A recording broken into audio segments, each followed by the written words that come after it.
No, we know. We are turning our eyes. The Glenn Beck program. I have no tolerance anymore for people who say, I just can't look at it.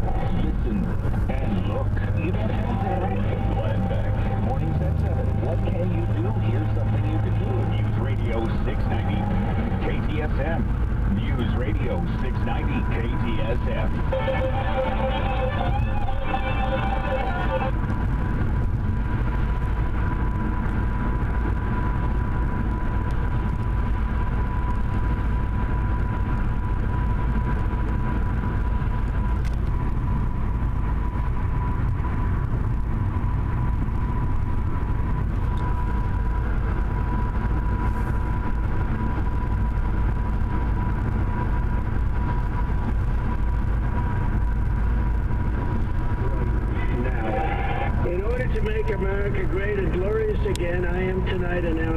Candidacy for President of the United States. I think the outcome is pretty clear. I want to repeat again. I have the votes. I will be elected. And so Mitch would rather be leader than have a Republican majority. Freedom is back in style. Welcome to the revolution.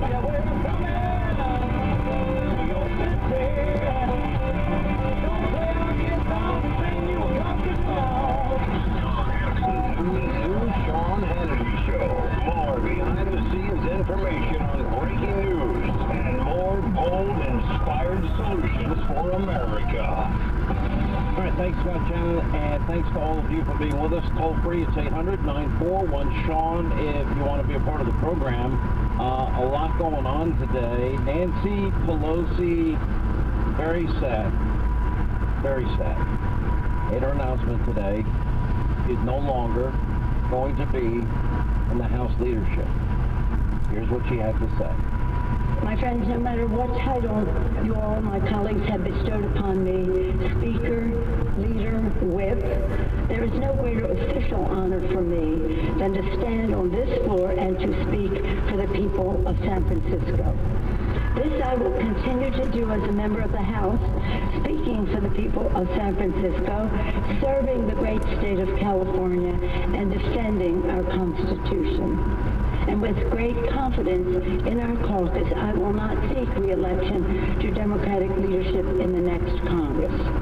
For me, the hour's come for a new generation to lead the Democratic caucus that I so deeply respect. And I'm grateful that so many are ready and willing to shoulder this awesome responsibility. I've been telling everybody, and it seems some people, just because you didn't get every single thing that you wanted and that you didn't win every race that you wanted won, that somehow this election was not successful. She's no longer Speaker. Maybe it'll finally hit some of you when the gavel is turned over, but I already understand the full, complete power of being in the leadership in the House. It is a dramatic, a drastic difference. The only threat, if you will, or I don't know, pitfall, or that the Republicans could fall into is if they don't stay together and they start fighting each other. Republicans never underestimate their ability to create a circular firing squad, because that happens all the time. But I don't think so. I think Republicans now are pretty resolved to stay together, at least on most issues. If you just stick to the simple stuff, it's really not that complicated. If Republicans stick together, they came out, they ran on their commitments to America.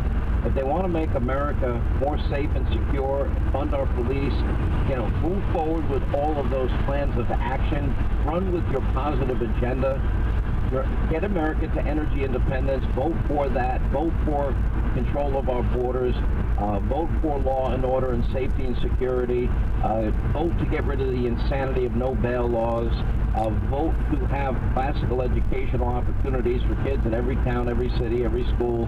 I mean, stick to the basics. Believe in a foreign policy of peace or strength. All of that will be done, but that's not going to be the agenda that gets passed ultimately by the president, because he's not going to have any part of it. Joe Biden stated unequivocally he's going to change nothing. That means that Democrats will have learned nothing from the American people, and that means the damage is going to continue. I really wasn't joking when I said I wish that election day this year came in February of next year. Does that make any sense? A little bit. In other words, I wish November's election was in February, because by the time February comes and the average American household in cold states, not in states like Florida, now sees a 45% increase in their heating bill on top of the $7,200 per household average that Biden inflation is costing. I think Americans probably that would have been the tipping point to say they've had enough, because that is your future. I got a story today, Biden's plan to address, for example, the diesel fuel shortage. Now, I know truckers, they can't even get diesel. I know truckers that are paying an astronomical amount of money to the point where their ability to even make money on a load is not worth it.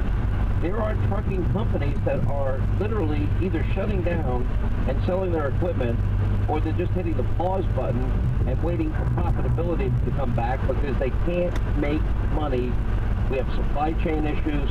You have high diesel fuel costs. You have, for example, you have less sales than ever before. People this Christmas, they're not expecting a good retail Christmas. How could they when people don't have the money to spend on Christmas presents?